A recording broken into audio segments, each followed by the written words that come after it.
So this year's iPhone 17 Pro lineup just got the biggest redesign they had in the past couple years now. And also a new addition to their camera lineup, the new 48 megapixel telephoto. So is it really enough for me to jump ship, especially coming out from the newly released Z Fold 7 with the 200 megapixel camera? So I've taken over 100 pictures with each of these phones to compare the videos, pictures, stabilization, and to see which one of these two actually does more post-processing and sharpening. Because most Samsung phones tend to sharpen and oversaturate pictures, but it's kind of similar with the iPhone as well. And what better place to have a camera comparison than the local fair?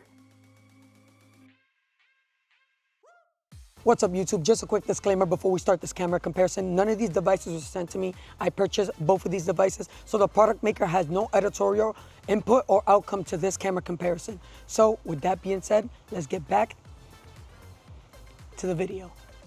Starting up this camera comparison with the 1X. With the previous iPhone models, the pictures usually come out a little bit soft with warmer tones versus Samsung's a little bit oversaturated and sharpened pictures. But as you can see here with this shot, the Z Fold 7 has a little wider field of view and it retains a little more detail on the ground compared to the iPhone 17. Now, zooming into the picture a little bit more, you can see that the Z Fold 7's picture captures more detail on the Jack's fry sign, whereas the iPhone 17 Pro Max looks a little slightly darker. You can notice this on the ribbon fry sign, but the iPhone kept the sky blue, but for the Z Fold 7, it's slightly blown out. So with this 1X photo, they both did pretty good, but when you zoom in with the iPhone 17, it definitely retained a little more detail on the metal fence. But with the Z Fold 7's color, it's true to life. The iPhone ceiling looks a little greenish to me, and it didn't look like that in person. With this 2X shot, both devices are given two different looks here. In one hand, the iPhone's grass and plants in the bottom left corner definitely look more into focus and more in detail, but that's not where the shot is focused on. The shot is focused on the little waterfall they have right there. And when you zoom into that, wow, the 200 megapixel on the Z Fold 7 is putting in the work. It definitely retained a little more detail than the iPhone 17, but both pictures definitely look good. Now let's move on to the 3X. They're both keeping up with each other here, but the Samsung pulls ahead here with colors and a little bit wider field of view here, and it looks a little more vibrant. Although zooming into the stuffed animals here, it's the iPhone 17 that keeps a little bit more details than the Samsung. But yet again, with both of these pictures, you can't go wrong. But if you're looking for better details, definitely in the 3X, the iPhone is pulling ahead. Now, for 4X, this is where the iPhone's brand new 48 megapixel telephoto lens come into play. And initially, it was a little bit underwhelming here. I thought it was going to perform a little more better. So in most situations, I was definitely doing better than the Z Fold 7. But there was plenty of cases that I had to retake a shot because it wasn't getting into focus correctly. And the pictures was just coming out a little bit bad here. But it's definitely margins ahead from the Z Fold 7. And obviously, you guys know iPhone leans a little bit to the post-processing in their pictures. So this could definitely get fixed with an update. So it really doesn't bother me too much. And this 5X shot, this is where the telephoto lens in the iPhone 17 outshines the Samsung. The sky was well maintained. The sign wasn't completely blown out. And the colors were definitely more balanced than the iPhone. But in the sign, it definitely shows that the Samsung sharpened it a little bit more, which is good sometimes, not all the times. And it definitely looks a little more punchier. But if you look really close to the necklace on the top of this sign, it definitely looks a little more sharpened and maintained with the Z Fold compared to the iPhone. But both phones are doing good here. Now, this is where it gets a little weird.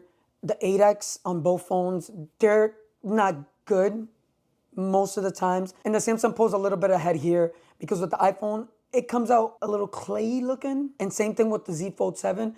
But with the Samsung post-processing, they just knew what they're doing. It's better.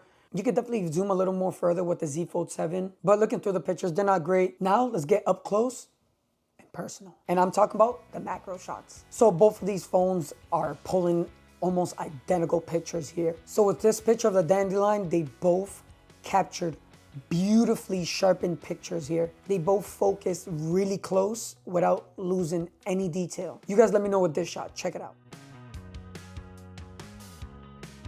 Throughout this camera comparison, I noticed that the iPhone does make me look a little more pinkish orange on the face. It's a little bit oversaturated. I thought the Samsung would do that a little bit more, but it actually looked more true to life. And in certain situations, the iPhone's actually given a little bit more saturation to the pictures and videos than the Samsung. This definitely happens a little more with the iPhone. So let's get into videos here. So the front-facing camera, they're both beautifully done. Obviously, it's gonna be a little more better in the iPhone because it has an 18 megapixel versus a 10 megapixel front-facing camera. But with this new feature in the iPhone 17 that you could change it to landscape mode, it's tastefully done. I mean, like, it is a beautiful feature to have. The Z Fold 7 doesn't have that feature, but with this thin form factor with the Z Fold 7, it doesn't feel uncomfortable to put it in landscape mode. With the iPhone, it's a little more wider and heavier, and it definitely hurts the pinky to hold in a landscape mode. Okay guys, so I was running in with a little bit of an issue here. So with the iPhone 17, you can see as soon as you start jumping into the different lenses, it does that little jitter. Look at that. It changes the color dramatically. Let me close up a little bit so you can see it. Watch, bring it back. Look at that. That color correction is horrible. It goes from saturated to oversaturated, and it's not smooth like previous iPhones. That's annoying. I know they can fix this problem with the camera just with an update, but for a phone that's $1,300, yeah, it should be already working efficiently with this phone. But hey, let's keep the camera comparison going.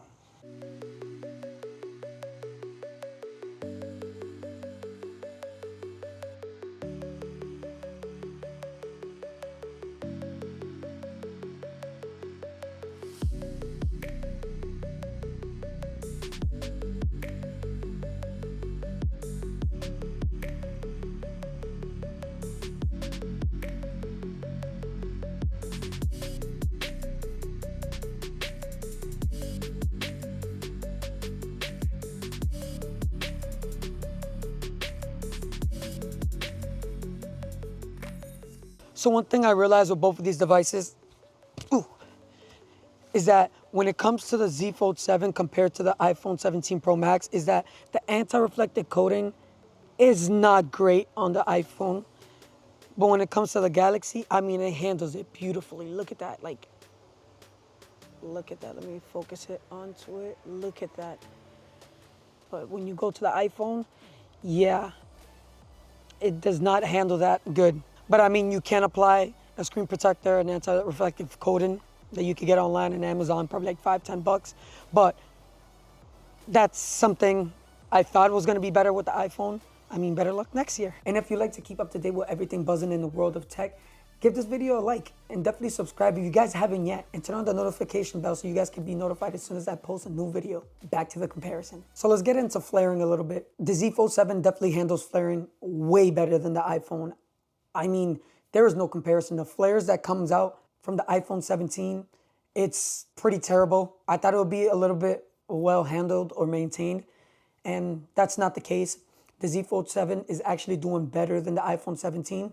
But in harsh conditions, especially with this picture right here, that behind me, the sun is definitely flaring in front of me. It's the only picture I can actually say that the iPhone 17 definitely handled it a little more better than the Z Fold 7. But that was over 30, 40 pictures I tried to take, and that's the best one I got. So with both of these phones in portrait mode, as I said earlier, they're both giving out similar pictures here. But the iPhone's colors and sharpness looks beautifully done. It's definitely better than the Z Fold 7. You tell me with this picture.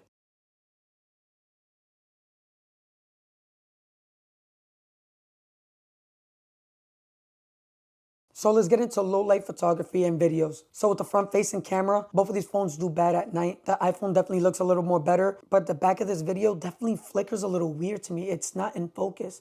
Compared to the Z Fold, it's handled a little more better. But overall, the videos from the iPhone 17 is definitely better. It's just in low light mode, the flaring is even worse in the iPhone 17 than the regular flaring throughout the day. In certain pictures, it doubled, like if it mirrored the same light above it, and it doesn't look good. Like, look at this picture right here.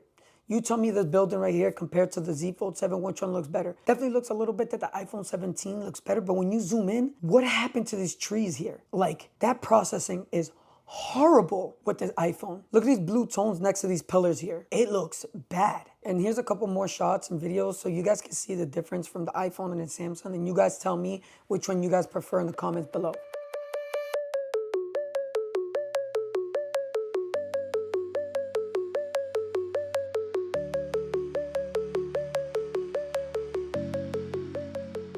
And I know, guys, everybody online is in the gray area with this new iPhone color. They're calling it an orange traffic cone. I mean, I can kind of see it. So before I did this camera comparison, I wanted to do a whole comparison. The iPhone 17 versus the Z Fold 7. But right now, the phone is too buggy for me, man. The iPhone 17 is buggy with icons. Camera app is buggy. Some weird thing is happening to me with YouTube. I'll skip like an ad and it'll like kind of close the video and put it up to the corner and everything else is black. So I'll give it a little bit until the first major update comes for the iPhone 17, because if I would have done it, I don't see the iPhone winning. It's too buggy, it's laggy right now. The YouTube is annoying as heck. So I'll give it a little bit and then you'll see a full comparison. Now, as always, guys, I'm just a guy who likes tech. This is Jose Correa, JC Tech Buzz, signing out. Till next time.